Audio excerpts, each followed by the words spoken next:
गुरुर्ब्रह्मा गुरुर्विष्णू गुरुर्देवो महेश्वरः गुरु साक्षात् परब्रह्म तस्मै श्री गुरवे नमः। सद्गुरुनाथ महाराज की जय। तरी मज पाहता मुकुंदा तू ऐसाची व्यापक सर्वदा मग भक्तानुग्रहे तया मुग्धा रूपाते धरिसी। भगवंता मला असे वाटते की तू असाच सदा सर्वदा व्यापक आहेस, पण भक्तांवर प्रेम वृद्धी रूप अनुग्रह करण्याकरता तू सुंदर गुजीरवाणे एकदेशीय श्रीकृष्ण स्वरूप धारण करतोस। आता हा जो अर्थ लावला जातो आहे की नाही, या अर्थामध्ये आणि मी काय बोललेलो आहे याच्यामध्ये तुम्हाला खूप डिफरन्स सापडेल, म्हणून याचा सगुणाशी तसा संबंध येत नाही, कारण तो स्वतः दिव्य दृष्टीत आहे अर्जुन, त्याच्यामुळे त्याला सगुण निर्गुण हा भावच नाहीये त्याच्या पाठीमागे। त्याला मागेही कृष्ण दिसतोय, पुढेही दिसतोच आहे, पण कृष्ण या व्यक्ती सापेक्ष जाणीवेतून तो जेव्हा पाहतो तेव्हा त्याला ते वाटत की हा आला कशाला माझ्या बरोबरी पर्यंत, म्हणजे माझ्यावर कृपा करण्यासाठी आला, असा त्याचा अर्थ होतो। कैसे चौभुजाचे सावळे पाहता उल्हावती मन डोळे, खेम देऊ जाईते तरी आकळे दोहींची पारी। तुझे ते चतुर्भुज रूप कसे सुंदर व गोजीरवाणे आहे की जे पाहता क्षणी मनाची व डोळ्यांची तृप्ती होते। आता चतुर्भुज रूप हे सगुण आहे का, तुम्ही विचार करा। म्हणून आणि एकदेशीय त्याने अगोदर शब्द वापरलाय, म्हणजे अनुवादात फरक होऊ शकतो, मला दोष द्यायचा नाही कोणामध्ये, कारण चतुर्भुज स्वरूप हे स्वयंभू निर्गुण स्वरूप आहे। हे अगदी तुम्ही तात्विक चर्चेच्या भूमिकेतून विचार केला असं म्हणते। त्यामुळे जे पाहता क्षणी मनाची व डोळ्यांची तृप्ती होते आणि प्रेमाने आलिंगन देऊ म्हटल्यास आम्हाला आपल्या दोन हातांनी ते कवटाळता येते। अशा रीतीने पण हे दर्शन स्वरूप आहे। आता स्वामी स्वरूपानंदांनाही चतुर्भुज विष्णूचं दर्शन झालेलं होतं, बरोबर, रूप चतुर्भुज आजिम्या देखिले सुंदर सावळे असं त्यांचा अभंग आहे त्याच्यावरती। तर हे चतुर्भुज स्वरूप त्यांना सगुण ज्याच्यात दिसलं, सगुण दिसलं म्हणजे शरीरात दिसलेलं नाहीये, ते दर्शन स्वरूपात आहे, चिदाकाशामधलं स्वरूप आहे। कशाला, म्हणून चिदाकाशामध्ये आकाशस्थ ईश्वराची भूमिका तयार होते की जी निर्गुण आहे पूर्ण, म्हणून त्या निर्गुणाला तुम्ही जेव्हा एका भूमिकेमध्ये आणता, तुमच्या वैचारिक मानसिक भूमिकेतनं एकत्रित आणता, तेव्हा जे दर्शन होतं ते दर्शन असतं, पण ते ध्यानातलं दर्शन असतं। महत्वाचं माझं म्हणण्याचा भाग आहे, ते ध्यानातलं दर्शन असतं। ते म्हणजे माणूस झोपलाय स्वप्न दृष्टांत नसतो, तो चुकीचा आहे असं माझं म्हणणं नाही। स्वप्न दृष्टांत व्हायला सुद्धा मानसिकता तशी पाहिजे ना, नाही तर आपल्या स्वप्नात काय वाटेल ते येतो, आहे की नाही? आता त्याच्यात काही शिरायचं कारण नाही, कोणाच्या स्वप्नात काय येतं, कोणाच्या काय स्वप्नात येतं, ज्याचं तरी बघावं कोणाच्या स्वप्नात काय येतं ते। परंतु मानसिकता ही त्याच्यातनं दर्शवल्या जाते, आणि काही काही होतं डीप स्लीप मध्ये तर तुमच्या मनात नसलेलं ही जुनं पुराण काहीतरी दिसतं, असं पण असतं, आहे की नाही? या गोष्टी आहेत, परंतु मुख्य मनाचा खेळ हा असतो। परंतु इथं जो ध्यानामध्ये जे दर्शन होतं ते जाणीवपूर्वक केलेली उपासना असते, लक्षात घ्या। म्हणून ध्यान करताना सुद्धा तुम्हाला तुमची जी प्रिय देवता असेल, अगदी कुलदेवता असेल किंवा तुमच्या गुरुदेवांच्या पादुका असतील किंवा गणपती आहे तुमचा दैवत असेल, त्यांचं स्वरूप समोर आणा, काही प्रॉब्लेम नाही.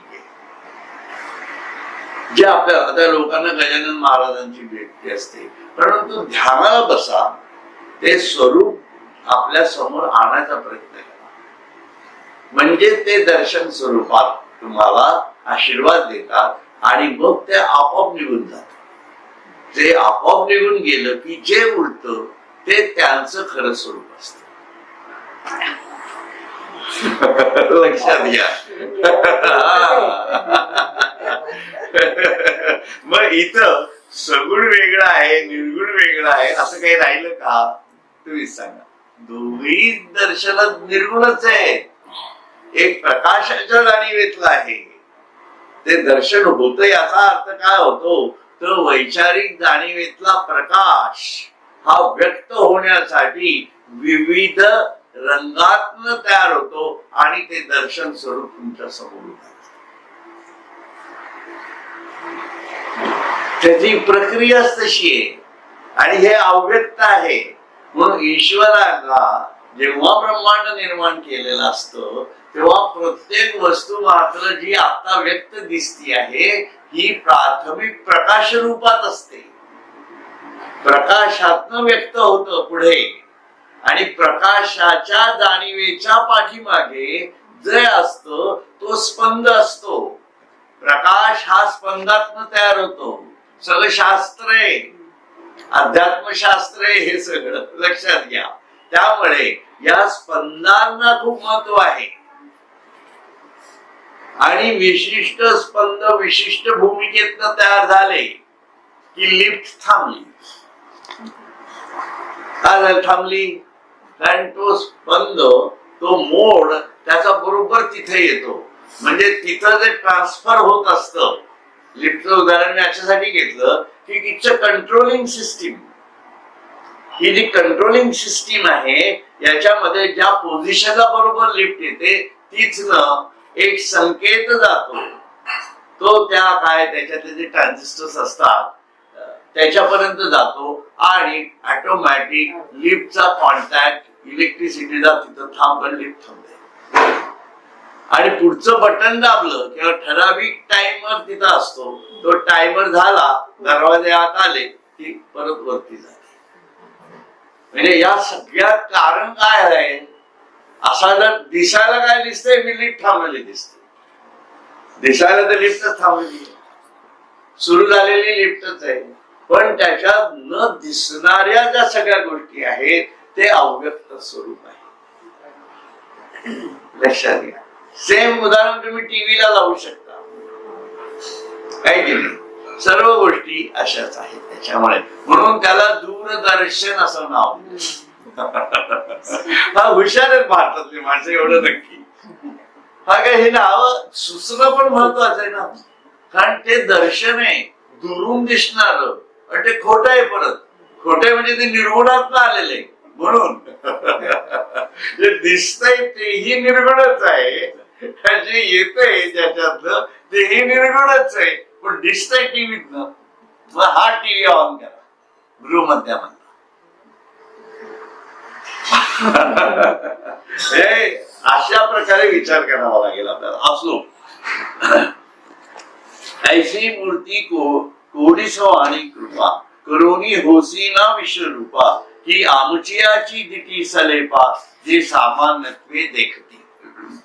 हे विश्वरूपा भगवंता या प्रकारे आम्हा भक्तांवर कृपा करून अशी ही गोधीरवाणी सगुण सावळी मूर्ती धारण करतो, पण आमची दृष्टीच अविद्येने दूषित असल्यामुळे आम्ही त्या तुझ्या सगुण स्वरूपाला सामान्य मनुष्याप्रमाणे पांचभौतिक लेखतो. आता हा जो त्याचा विशेष आहे हा खरं सर्वांच्या अनुभूतीतला आहे. कोणाला काहीही कळत नाही. अगदी मोठा माणूस जरी असला, कुठलाही अगदी व्यवहारातला मोठा माणूस जरी असला तरी त्याला जाणणारे लोक किती असतात? सारं गणित आहे. आज आता आपल्या भारताचे पंतप्रधान मोदी आहेत समजा, आता मोदींना जाणणारे माणसे किती आहेत? त्यांच्या मागे खूप लोक आहेत. त्यांना विरोध करणारेही आहेतच. म्हणजे विरोध करणारे कशासाठी विरोध करतायत हेही त्यांना माहित नाही, आणि जाणणारी लोक सुद्धा, मागे असणारी लोक सुद्धा त्यांच्या मागे का आहेत याचंही उत्तर देत आहेत. अशी परिस्थिती आहे ना बहुतांशी. त्यामुळे हे तुझ्या या सर्व ज्या गोष्टी आहेत या गोष्टी समजून घेणं हे विश्वरूप भगवंता या प्रकारे आम्हा भक्तांवर कृपा करून अशी ही गोजीरवाणी सगुण सावळी मूर्ती धारण करतो, पण आमची दृष्टी अविद्येने दूषित असते.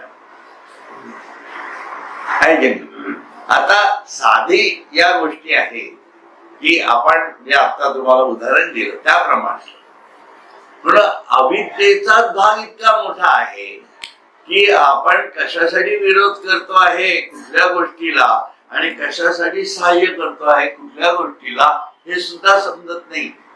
ही सगळी अविद्या आहे, लक्षात घ्या. म्हणून जाणतेनी गुरु भजी जे म्हटलेलं आहे, लक्षात, अध्यात्मामध्ये अजाणतेपण चालत नाही. तुम्ही पांडुरंगाची भक्ती करत असाल, तुम्ही दत्तगुरूंची भक्ती करत असाल, तुम्ही रामाची भक्ती करत असाल, तुम्ही कृष्णाची भक्ती करत असाल, तर कृष्ण काय हे समजून घ्या, पांडुरंग काय हे समजून घ्या. देवीचे उपासक असाल तर देवीचं स्वरूप काय हे समजून घ्या. हे सगळं समजून घेतलं पाहिजे. नाही समजलं तर आता सध्या नवरात्र चालू आहे, बरोबर आहे, देवीला आपण कसं समजून घेतो का तुम्ही सांगा. या देवी सर्वभूतेषु बुद्धी रूपेण संस्थितः नमस्तस्यै नमस्तस्यै नमस्तस्यै नमो नमः. मग बुद्धी रूपेण म्हणजे काय? माझ्या बुद्धीच्या रूपाने. कोणाचं काय स्वरूप काय? आणि हे वैश्विक स्वरूप सांगितले. म्हणजे जी बुद्धी म्हणून जी काही संकल्पना आहे प्रत्येक जीवामधली, फक्त माणसातली नव्हे, ही जी विभाजित झालेली बुद्धी आहे हे सगळं स्वरूप हे तिचं स्वरूप आहे हे समजावं लागणार आहे. या देवी सर्व भूतेषु श्रद्धा रूपेण संस्थितः. माणसाला वाटतं माझी श्रद्धा मोठी आणि ती ही अज्ञान श्रद्धा झाली. परत म्हणून ज्ञान श्रद्धेचा भाग परत अजून वेगळा होतो. म्हणून देवी सुद्धा अपरेमध्ये कार्य करते, परा म्हणूनही असते आणि माया म्हणूनही आहे. मग तुमची श्रद्धा कुठली आहे, तुमची बुद्धी कुठली आहे हे सगळं बघावं लागणार ना, त्याशिवाय देवीचं स्वरूप कळेल का? म्हणून या देवी सर्वभूतेषु माया रूपेण संस्थितः नमस्तस्यै नमस्तस्यै नमस्तस्यै नमो नमः. आणि इथं लोक थांबतात. म्हणजे मगाशी म्हणलं तुम्हाला की वेगळ्या क्रांतीच्या म्हणजे आउट ऑफ बॉक्स तुम्हाला विचार करता यायला पाहिजे. पण ही माया फक्त माया आहे का?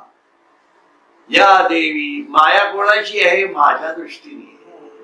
म्हणून या देवी सर्वभूतेषु आत्मरूपेण संस्थितः नमस्तस्यै नमस्तस्यै नमस्तस्यै नमो नमः.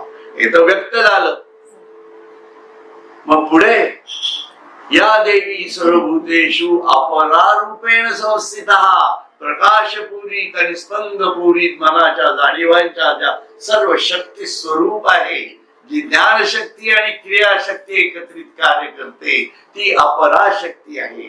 या देवी सर्वभूतेषु अपरारूपेण संस्थितः नमस्तस्यै नमस्तस्यै नमस्तस्यै नमो नमः. आणि ही अपराशक्ती कोणाच्या जीवावर आहे? या देवी सर्वभूतेषु विश्वात्मरूपेण संस्थितः नमस्तस्यै नमस्तस्यै नमस्तस्यै नमो नमः. एवढंच झालं का? नाही. या देवी सर्वभूतेषु परारूपेण संस्थितः नमस्तस्यै नमस्तस्यै नमस्तस्यै नमो नमः. आणि नुसती परा आहे का? नाही. परा स्वतंत्र राहू शकत नाही. या देवी सर्वभूतेषु पुरुषोत्तम रूपेण संस्थितः नमस्तस्यै नमस्तस्यै नमस्तस्यै नमो नमः.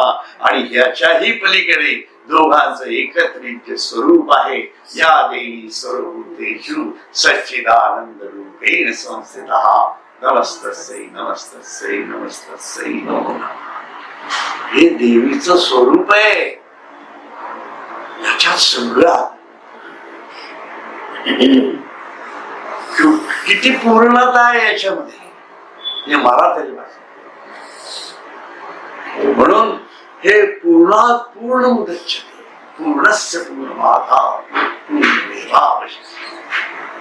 मग ही भूमिका कळली पाहिजे ना, कधीतरी कळली पाहिजे काय चाललंय, काय संपूर्ण याच्यात असो. म्हणून अविद्येने दूषित असल्यामुळे आम्ही त्या तुझ्या स्वरूपाला सामान्य मनुष्याप्रमाणे पांचभौतिक दिले. तसं पांचभौतिक म्हणजे पंचमहाभूताचं शरीर झाले. संतांची ती स्थिती आहे. कोण ओळखतं का संतांना? ओळखू नाही शकत. ती पांघरूणच तशी असो. तरी आता तिथीचा विटाळ गेला, तुवा सहजे दिव्य चक्षु केला, म्हणून यथारूपे देखवला महिमा तुझा पूर्वदृष्टीतील. परंतु देवा, तुम्ही सहज माझ्यावर कृपा करू. कृपा केलिया रघुनाथे. केव्हा? सद्गुरु राया कृपा करी, तैच घडे ही पंढरी. झालं ना तेच. म्हणून तुम्ही सहज माझ्यावर कृपा करून जी ज्ञानदृष्टी दिली, त्या ज्ञानदृष्टीने, म्हणून ज्ञानदृष्टी दिलेली आहे त्यांना. अविद्या घालून टाकलेली असेल ती खालती, त्याच्यात काय असेल ती, पण अविद्या पण घालून टाकली त्याच्यामुळे. त्या ज्ञानदृष्टीने माझ्या पूर्वदृष्टीतील अविद्येचा दोष नाहीसा झाल्यामुळे तुझ्या सगुण साकार स्वरूपाचे यथार्थ ज्ञान होऊन त्या माणसांना, ह्या जे लेखक आहेत ना, यांना सगुण साकाराची फार आवड आहे. लक्षात घ्या, त्याच्यात कुठंच सगुण साकाराचा संबंध नाहीये. खरं तर म्हणजे या ग्रंथाची ही मर्यादा आहे असं मला म्हणायचंय. म्हणून ही मर्यादा तोडूनच पुढे जाता यायला पाहिजे. लक्षात. म्हणून अविद्येचा दोष नाही. अविद्या गेल्यानंतर सगुणाचा काय म्हणजे विषयच काही राहत नाही ना. तुझ्या स्वरूपपणाला फक्त आहे की नाही. म्हणून दोनच गोष्टी आहेत या जगामध्ये, ईश्वराने निर्माण केलेल्या दोनच गोष्टी आहेत. मी काल परवा पण सांगितलं तुम्हाला. एक विश्व आहे आणि व्यक्ती सापेक्ष व्यक्ती स्वरूप आहे. दोनच गोष्टी ईश्वराने निर्माण केलेल्या. म्हणून स्वरूपाचं ज्ञान घ्या, विश्वरूपाचं ज्ञान घ्या. विश्वातीत तुम्हाला कळल्याशिवाय राहणार नाही. सिंपल. इथं काय सगुण निर्गुण काय काय भानगडच नाही ठेवायची. आलं लक्षात. आणि या सगळ्याला समजून घेण्यासाठी म्हणून हे सर्व निर्माण कसं झालं, ही ईश्वराचं कर्म आहे. म्हणून कर्म जाणीवेत ईश्वर समजून घ्या, म्हणजे तुम्हाला आपलं कर्म कसं करायचं हे आपोआप कळणार आहे. म्हणून कर्म बंद येऊ पडेल का नाही पडेल का, मी कसं वागू, असं वागू का तसं वागू, नाही. ईश्वर कसा वागला तसं वाग, संपला विषय संपतो तिथे. तुझ्या समोर ईश्वर आला, तू काय करशील ते कर. कर्मबंधाचा विषयच येत नाही. कृष्ण आणि ही जीवनाचा अभ्यास करायचे कशाला? जाणते गुरु भजिते म्हणजे काय? कृष्ण हा महागुरु आहे. मग त्याचं जीवन समजून घ्या ना. त्याने कट केलं तर कटच करून टाकलं सगळं. काय कोण नाही, राधा नाही, ती कोण नाही, कोण नो विषय. रणांगणावर उपाय भगवद्गीता मी असा आहे, संपला विषय. हो हा, म्हणजे असलं काय यरगावाड्याचा प्रकरण नाहीये, लक्षात ठेवा.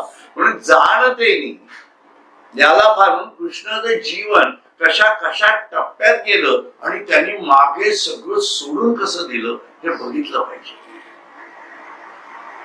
म्हणून देवाच्या सख्यत्वासाठी कराव्या जीवलगांच्या कृती कृष्णाने केलं, दाखवून दिलं.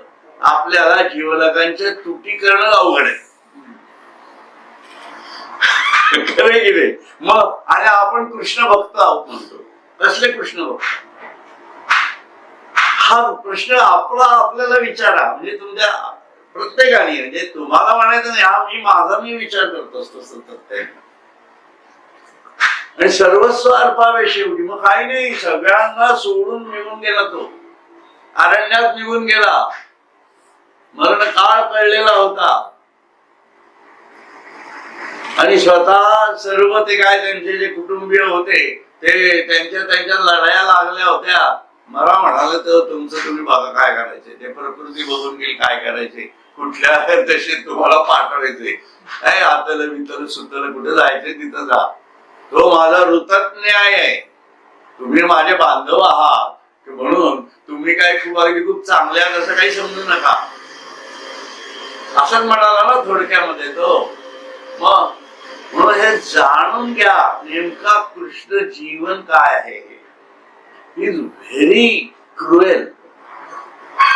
क्रुएल नाही म्हणता येत परंतु रॅशनल म्हणून हा इफेक्टिव्हली माणसाच्या काही स्वतःच्या आपल्या अविद्येमुळे आपल्याला ती क्रुएलिटी वाटेल, पण तो त्याचा ऋतक न्याय होता, निर्दोष न्याय होता त्याचा. त्याला माहिती होतं माझी माणसं माझी असली तरी, माझ्या कुळातली असली तरी ती काय भेंड आहेत. हा कृष्णाने कुठे त्याच्या पितृपंधरण्यामध्ये त्यांना काय श्राद्ध करत बसलेला नाही कृष्ण कुठे, किंवा नाही एव्हरीबडी. कारण त्याने श्राद्ध घातलं असतं तर काय झालं असतं, निर्दोष न्यायाच्या विरुद्ध गेलं असतं ना. आता कृष्ण तर श्राद्ध घालतोय तर प्रकृती मातेला सर्वांचाच उद्धार करणं गरजेचं आहे. मग तो श्राद्धच घालतो जेव्हा तेव्हा प्रलय होतो.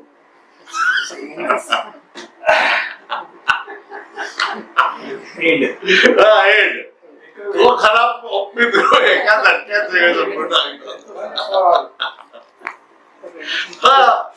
कृष्ण समजून घ्या असं म्हणतं, याचा अर्थच काय तुम्ही लक्षात घ्या. खूप अवघड आहे कृष्ण करणं, आहे की नाही. केवढा अवघड आहे स्वरूप, फार अवघड आहे. असो, म्हणून सगुण साकार स्वरूपाचं यथार्थ ज्ञान होऊन त्या सगुण स्वरूपाचा, अरे बापरे, खरा महिमा आता मला कळू लागला. मला कृष्णाचा त्याच्या स्वरूपाचा खरा महिमा आता कळू लागला. इतके सिंपल आहे त्यांना म्हणायचंय. असो, परी मकरतुंडा मागिले कडे, होतासी तोची तू एवढे, रूप जाहलासी हे पुढे ओळखिले मिया. आणि मगराच्या तोंडाच्या आकाराप्रमाणे असलेल्या जुवांच्या मागच्या बाजूला जे तुम्ही बसला होता त्याच तुम्ही एवढे विश्वरूप धारण केले हे मी पक्के ओळखले. बघा, मगराच्या तोंडाच्या आकाराप्रमाणे असलेल्या जुवांच्या मागच्या बाजूला, म्हणजे आता काय हे वर्णन त्यांनी याचं केलेलं आहे, रथाचं केलेलं आहे. त्या रथाचे जे जू असतात घोड्यांवरचे त्याच्या मागे तुम्ही बसलेले आहे, तुम्हीच हे विश्वरूप दाखवलंय. कारण त्याला प्रश्न पडला की हा कृष्ण माझ्या बरोबर इतके दिवस आहे आणि हा असा आहे हे मला कळलं नाही, पण मग खरंच हा आहे का तो.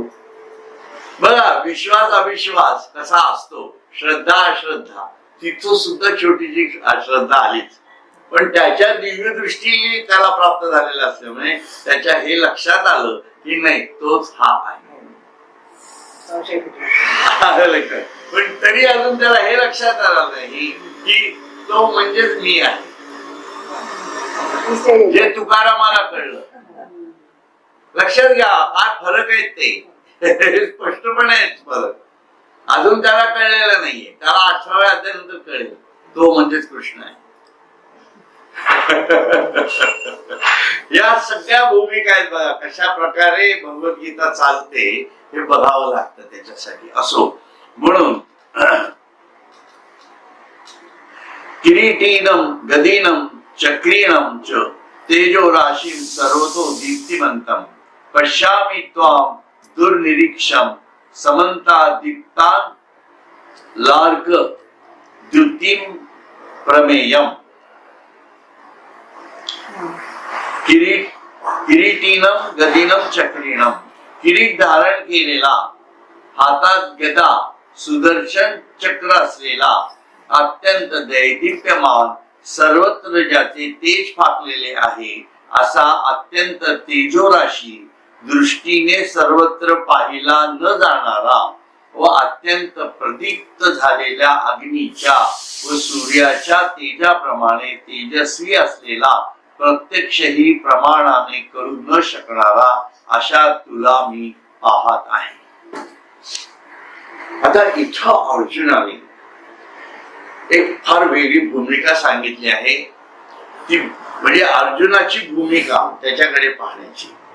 आता तुम्ही एक साधारण विचार करा की त्याला दिव्य दृष्टी प्राप्त झाली आणि त्या दिव्य दृष्टीतनं संपूर्ण ब्रह्मांड काळ स्वरूप, तेजस्वी स्वरूप तो पाहतो आहे. आणि त्या याच्यामध्ये त्याच्या दृष्टी समोर चतुर्भुज, तो थोडं बघतो की हे कोण दाखवते मला, तर त्याला चतुर्भुज स्वरूप समोर दिसते कृष्णाचं. आणि ते त्याला खूप भावतं. त्याचं दर्शन स्वरूप आहे ते, लक्षात घ्या. आणि त्या चतुर्भुज स्वरूपाच्याही अजून अलीकडे जेव्हा त्याची दृष्टी जाते तेव्हा त्या रथाच्या तो जू आहे त्याच्या पाठीमागे स्वतः श्रीकृष्ण खऱ्या सगुण स्वरूपात असते. म्हणजे खरं सगुण स्वरूप, ज्याला त्यांना जे सगुण स्वरूप म्हणायचंय ते इथं म्हणायचंय. म्हणजे ही कृष्णाची 3 रूप तो त्याच्या दिव्य दृष्टीने पाहत होता. लक्षात घ्या किती वेगळं आहे ना. अर्जुन उभा आहे, स्वतः कृष्ण आहे, मित्र त्याचा सखा, आणि त्याच्या भक्तीच्या ज्ञान जाणीवेत तो चतुर्भुज स्वरूप बघतोय. आणि त्याच्या पलीकडे विश्वस्वरूप काळ जाणीवेमधलं कृष्णाचं स्वरूप. अशी भूमिका मांडली आहे. आता तुमच्या लक्षात येईल की किरीट धारण केलेला, हातात गदा व सुदर्शन चक्र असलेला, अत्यंत दैदिप्यमान, सर्वत्र ज्याचे तेज फाकलेले आहे, असा अत्यंत तेजोराशी, दृष्टीने सर्वत्र पाहिला न जाणारा, बरोबर आहे, व अत्यंत प्रदीप्त झालेल्या अग्नीच्या व सूर्याच्या तेजाप्रमाणे तेजस्वी असलेला, प्रत्यक्षही प्रमाणाने कळू न शकणारा अशा तुला मी पाहत आहे. म्हणजे ही अर्जुनाची दृष्टी आहे, जी दिव्य दृष्टी आहे. म्हणून दिव्य दृष्टीतनं सगुण निर्गुणाचे 2 आकार हे तो स्वतः अनुभवतो आहे. अनुभवितो रे. लक्षात आलं का? ही सगळं स्वरूप अत्यंत सुंदर आहे. आणि याचा जो पुढचा ज्ञानेश्वरांनी जो भाग घेतलेला आहे तो आपण आता पुढच्या वेळेला बघूया. हरि ओम.